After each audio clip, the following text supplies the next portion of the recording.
Well, so much for trying to get to the next subject because, well, What it's was now next? been 30 minutes. What was the next? I wanted to further discuss the superconductor Oh, and the properties I've learned about them, okay. but it's been Wanna 30 make it minutes. quick? I don't know. I suppose we could certainly try. So, 10 minutes. Okay. So, they've been trying, so the people have been trying to replicate the superconductor with interesting results. I have found out that no, we will not be opening a factory because even though it's easy to make said superconductor, it's hard to manufacture in mass. So, and it may take decades before we're able to manufacture, enough to transform the entire grid. And you are absolutely correct when you brought up the voltage range of the freaking superconductor. It's not very much. Nope. A very small voltage range. Now, granted, however, that small voltage range does carry up to like 200 degrees C, Yeah. which could be very useful. Could be. Could be. In industrial applications. Your phone will charge very, very slow. Yes, but however, the superconductor, this isn't a perfected art of building said superconductor.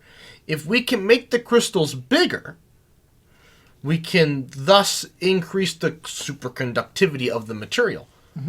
But also, because this is the new type of superconductor, so basically all superconductors to this date, they require some way of holding, the motion of the molecules inside of it in such a way that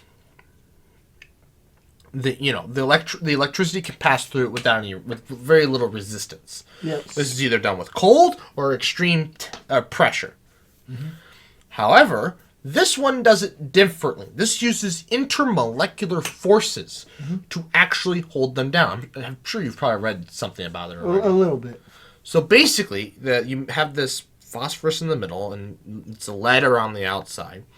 And when we replace the lead with copper, the copper causes a stress to form on the molecule structure. The stress crimps down and it causes the superconductivity. Not the fact that it's copper. It's nothing to do with copper. It's just the copper has a different orbital size than the friggin' lead. So, if we use this, what we've learned, and apply it to other, so, obviously, okay, maybe this just, it is superconductive, but obviously it's not great. But if we apply what we learned here and apply it to computer models, we may be able to manufacture or find superconductors a lot easier and that work way better at room temperature using this idea. Possibly, yeah. Of using intermolecular forces to apply the pressure or the hold downs. I don't know what you want to call it. Yeah. But yeah, that's. But yeah, so I learned that, and I feel like there was something else I wanted to tell you. We already discussed the batteries, and its use in batteries. I guess it'll be really useful in MRIs, because MRIs won't require any cooling anymore. They won't require liquid helium or liquid nitrogen. I think they're all still liquid helium. So they won't require that anymore. Fusion reactors will be more efficient. But that's not really the issue with fusion reactors. The issue with fusion reactors is beryllium. But that's a whole nother subject for another day. I could get into that. Because the big fusion reactor they're building in France, it uses beryllium. Wait, fusion reactor. They're building a fusion reactor. Not fission, fusion. Fusion. Right. I Because thought they just figured out ignition. They're already ready to build a reactor. they've been working on this for decades already. But they already have the science figured out on how they're going to make it work? Apparently, pretty much, we've always kind of knew this was going to work. We just have to do it.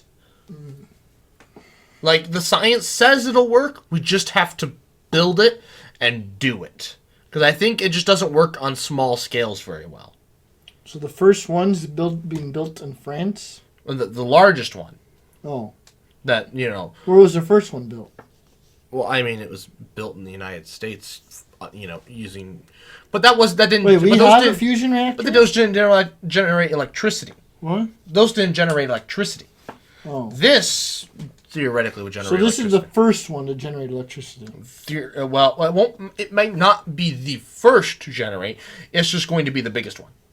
Oh. Thus far. How many does the U.S. have? We don't have it. We don't have any. We have fusion reactors, just none of them generate electricity. What are they doing? Testing so that they could generate electricity. Oh. But there was a company I watched a video on. We need a war to kickstart this, Well, that's what the China war will do. Because see, there was the whole deal with after watching Oppenheimer, it's like a war is what we needed to give a push, a race to try to figure out this issue. We have no war to give us an incentive. Yeah, but what would a war do as for an incentive for? That's the thing. I don't know how a fusion reactor. Well, because we already have a fusion bomb. Yeah. We need a bigger bomb. What? I'm pretty sure the world's kind of decided that no, that's a bad idea. Unless you're Russia.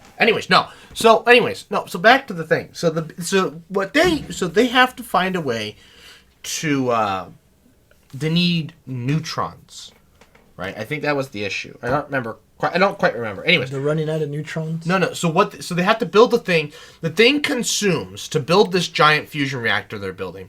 It consumes It would consume 1/3 of the Earth's beryllium supply that we produce in 1 year. Oh, to build it. It's not too bad.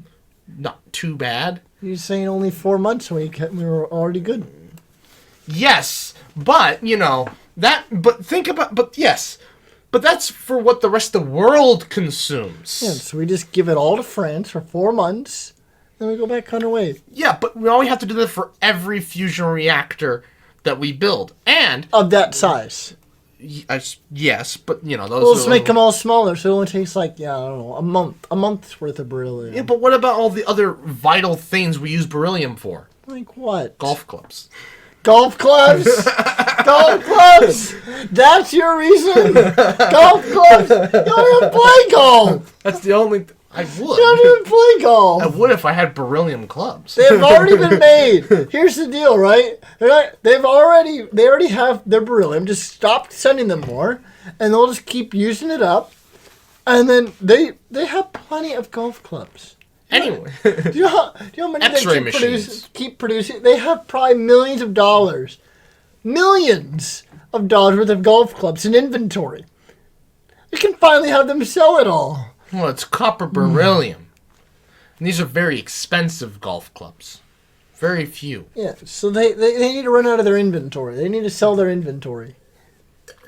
This will give them a reason. There's no more golf clubs. Sell your inventory. No. You know that reminds me of? It reminds me of, the young Sheldon where he, needs to go... it reminds me of the guy who bought a bunch of smoke detectors to build a nuclear reactor. That was Sheldon. Well, yeah, but there's also a guy that did it, too. He wanted americium. Yeah. Well, yeah, but there's also a guy that did it, too. Oh, is that where that came from? Yeah. There was a guy who... he wanted to... So he built a model reactor for Boy Scouts. Mm-hmm. But he wanted to build an actual reactor, too. So he bought a whole bunch of smoke detectors? Actually, he didn't need to. This is back in the day when you could just call up a factory, tell them that you're an inspector, a tester from the government, and I need all your defective smoke detectors. Oh. Or whatever. The factory's like, sure. Gave him a bunch of their fucking defective smoke detectors. Just because they're defective doesn't mean they're still not radioactive. Yeah. And so he took out the americium. He started extracting the americium from it. I think he poisoned a few people by accident with radiation. Whatever. There's a point where there was so much radiation being generated, he had to load the reactor core into the back of his car and drive it away from town because it was generating too much radiation. Did he die from radiation poisoning? No, I think his friends did though. Oh, his friends did. No. He lived to this day to tell the tale. he died in like he died at like 63 from I think smoking. So did he succeed? Did he build a reactor? No, the FBI stopped him. Oh. He got close. So what was the town just like? Why is our Geiger counters going off? Or yeah, pretty much. I think somebody was just like. Probably somebody tipped somebody off. The Atomic Energy Commission was probably doing some shit and was like, what the fuck's going on here? Yeah. Why is your Geiger counter going off? There's your 10 minutes. Well, we didn't really talk about the superconductor. But anyways. Rain. Yeah. Anyways, I'd like to thank you all for watching. Please like, comment, share, and subscribe. New podcast every Friday, 12 p.m. such time. And good night.